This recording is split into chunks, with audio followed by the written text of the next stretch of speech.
ยสบายดีสบายดีสบายดีถือว่ามามื้อนี้ก็มาพบพ่อกันเป็นมื้อแรกเนาะโดยก็อยากขออนุญาตถามชื่อมีชื่อว่าจังไดเนาะชื่อแม่ชีชื่อแม่ชีแม่ชีอายุจักปีแล้ว37 ปี37 ปีโอ้โดยก็ถือว่ามาในมื้อนี้ในการออกมาถ่ายคลิปหรือให้สัมภาษณ์จังไดจ้ะอยากสร้างครอบครัวบ่หรือว่าจังไดอยากสร้างครอบครัวมีสาวรักอืมอยู่เป็นโสดมาจากปีแล้วปีนึงอ๋อเป็นไหนเป็นแม่ห้างบ่หรือเป็นแม่ไม้เป็นแม่ห้างโดยอยากถามนิดนึงในการที่เลิกลากับสามีเก่าเนาะโดยเป็นเพราะอย่างย้อนหยังบ่ฮู้แต่เอากันมาบ่ผิดบ่เถียงกันมาผิดมาเถียงกันปีนี้ก็พากันปกติว่าครอบครัวก็ทุกอย่างจังทั้งที่แต่ครอบครัวก็แบบนี้เลยหนีจากเฮาต้นตอสาเหตุก็คือทางครอบครัวทางแม่นี่ทุกข์ยากแม่นโอ้แต่หน้าตาการแม่ก็บ่มีโดยพ่อแม่ข่อยก็ตายแต่ข่อยยังอายุ5-6 ปีกันน้าสาวกับเอื้อยเลี้ยงโดยและใช้ชีวิตร่วมกันมาจากปีเดี๋ยวลูกกก็ไป26กับเพิ่นเสียบางเดือนนั้น6นี่ลูกกก็เสียบางเดือน6สิเบิดนี่6ตัวเดือน7จากปีก็ใช้ชีวิตร่วมกับสามีบ่ฮู้และลูกกก็26 ปีจำบ่ได้มันบ่จำบ่ได้เอากันแต่ค่าทุกข้าวยากไปยังสิได้แต่ว่าตอนนั้นก็ทุกข์ยากคือกันเนาะทุกข์ยากเอาก็ให้แม่นาตั้งแต่เอาคนมาไม่ให้แม่นาปัจจุบันเปลี่ยนกันตอนอายุหลายนี่โดย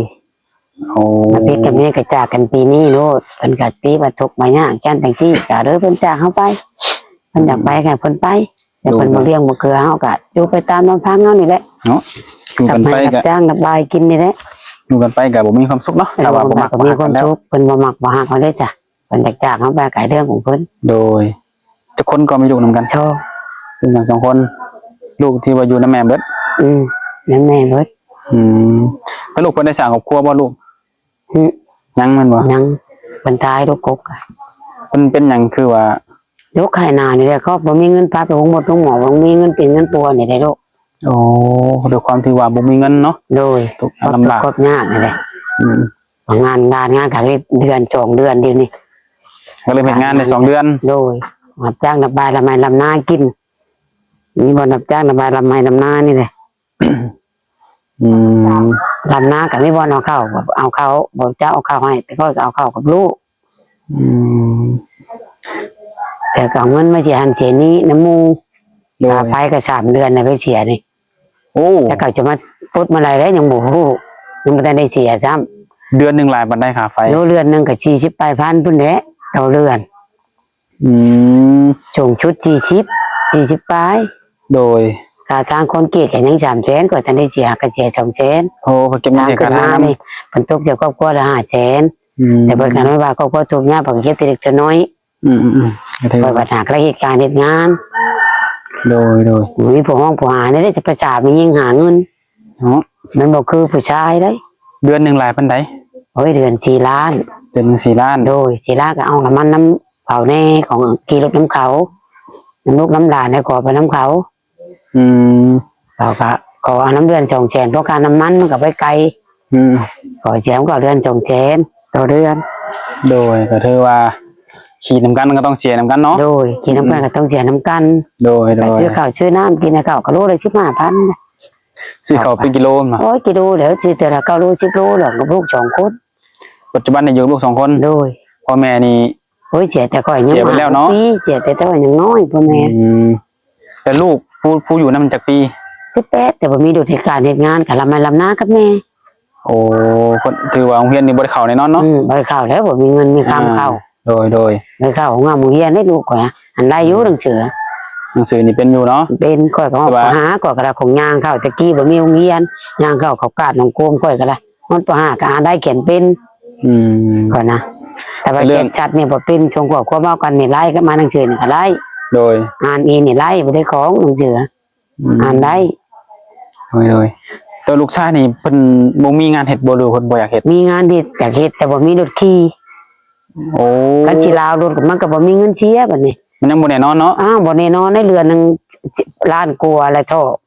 วันนี้50 ปลายล้านบ่มีเงินตัวแล้วงานยังเพิ่นสิไปเฮ็ดนะ โยกันมีงานปกติเรื่องงานเรื่องการก็ได้มีรถ โอ้แบบว่าไปสมัครงานนี่แบบอยากนำรถเที่ยวเนาะ รถเที่ยวแม่ก็ขอไปเป็นลูกน้ำหลาน โดย มีรถขี่ โอ้บ่ได้แม่นว่าขี้ข้านอยากมีงานบ่แม่น แต่บ่ เนาะ มีฮะทุกหาแล้วบ่มีรถขี่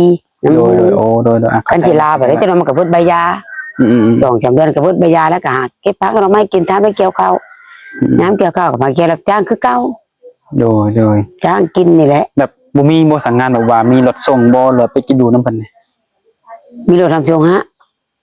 บ่มีในบ้านเฮามีงานกองบัดมีงานมียิงงานกอง หลักๆก็เจ้าครับจะมายิง ครับเป็น กัน ยิง ผู้ชายผู้ทับเป็นสร้างไฟสร้างแอร์เนาะ สร้างไฟสร้างอันที่มันรูปกับเป็นโปรตีนนั่น โดยฮะถ้าเธอว่าลูกชายนี่ก็ถ้าว่ามีรถเที่ยวนี่ก็น่าจะได้หาเฮ็ดงานได้เนาะ ได้เป็นยังไงไปปีละก็ไล่ โดยครับ ไปเลี้ยงกับแม่หากินกับแม่นี่แหละ โดยแต่ถือว่าตอนนี้ในแม่5ก่อน แม่ แม่เองก็ยังอาศัยน้ำลูกหลานอยู่ ใจน้ำลูกหลานนั่นแล้วเอาใจขี้น้ำเก่าแล้วขอขี้น้ำเขา อื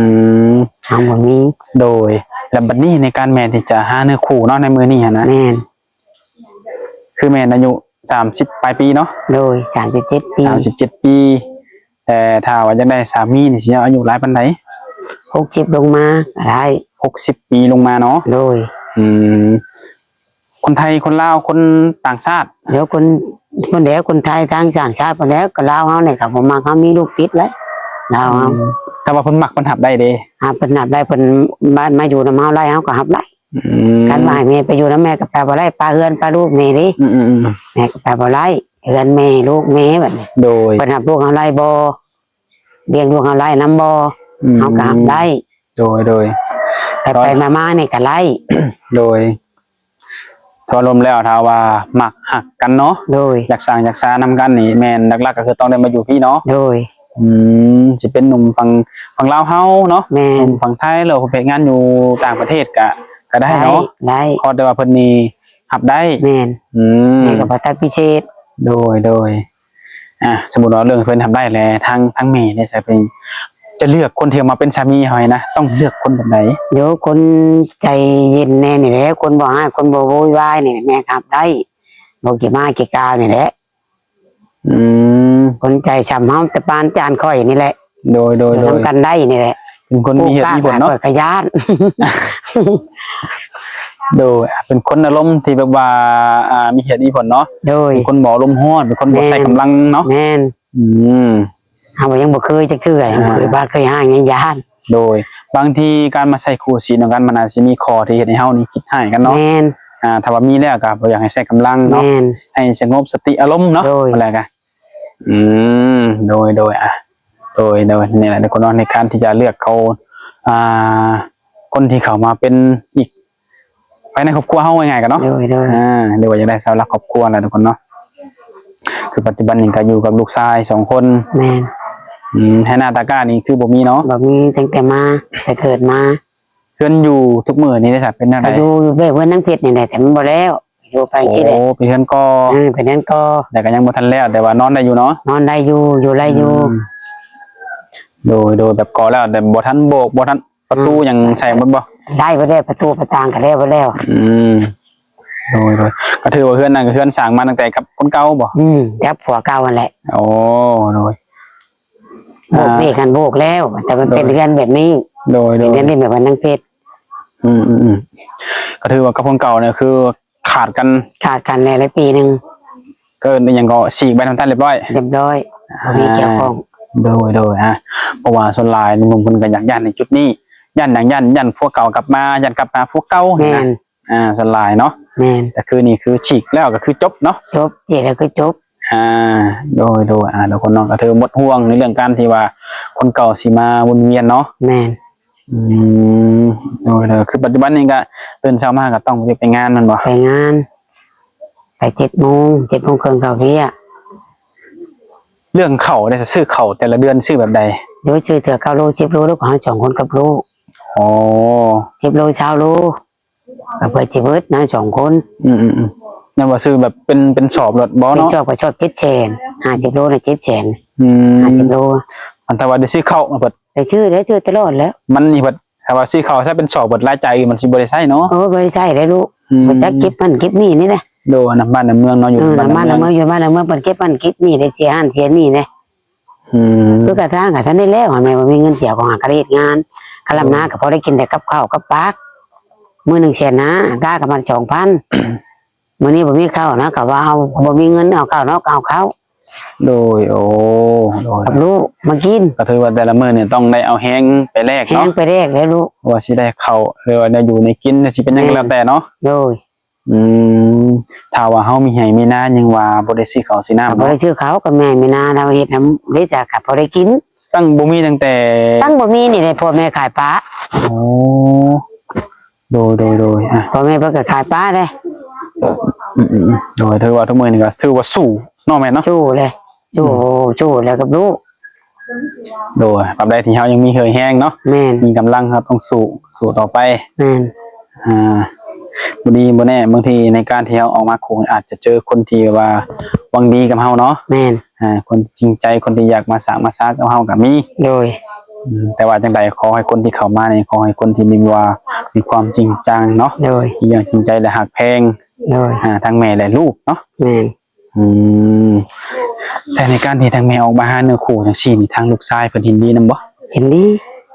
เพิ่นบ่ได้ว่าหยังบ่ เป็นบ่ให้บ่ยากได้บ่ว่าบ่ว่า ยันว่าโอ้เฮาบ่อยากได้เฮาอยากอยู่จังซี่บ่แม่นเนาะ แม่ โดยเดี๋ยวคนเนาะก็เป็นกำลังใจให้ทางแม่ ถ้าเกิดว่ามีหนุ่มๆอยากล้มได้ซะมีหยังในทางติดต่อแม่มีเฟซมีไลน์บ่ มีไลน์ มีไลน์เนาะ โดย Facebook มีบ่ บ่มีแต่ไลน์แอป สามารถทักทายเข้ามาได้เนาะทุกคนเนาะจังสิเป็นในช่วงคุยเนาะการโดดการล้มนี่ก็น่าจะเป็นช่วงเลิกงานแม่นบ่ โดยเลิกงาน3:30นคุยไลน์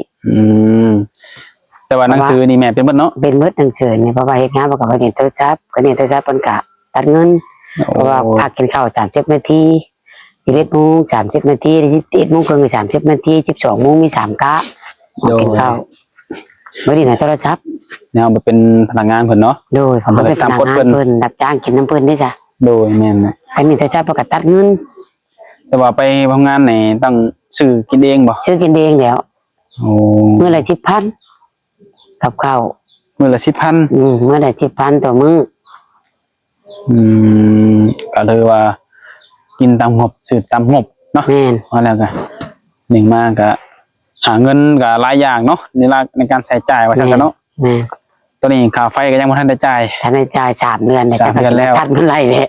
เพิ่นได้มีการแจ้งเตือนมาอยู่บ่ซะ ฮะ เพิ่นได้แจ้งเตือนมาอยู่บ่ ถ้ามีแต่เพิ่นบอกว่าให้เตรียมเสียแหละบ่เสียกับมาวันหน้าก็มาตัดได้เลย อืม บ่ยากแล้วก็ขี่รถขึ้นมาตัดเอาได้ โอ้ เห็นบ่ก็ได้ทั้งเพชรก็ได้มันก็ยังหาก็เสียหลังเดียว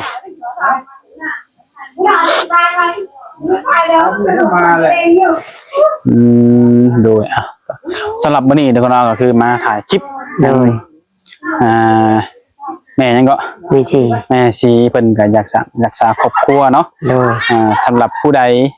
มีความพร้อมอยากสละโสดเนาะอยากษาไปนำกันก็ โดย ทางแม่ก็ยินดีเนาะ โดย หรือว่าอยากร่วมกันก่อนมาหากันก็ติดต่อได้ โดย จะเป็นทางไลน์เนาะ โดย หรือว่าทาง WhatsApp โดย น้องทุกคนก็ทักทายเข้ามาได้ในช่วงเวลาคุยก็จะเป็นช่วง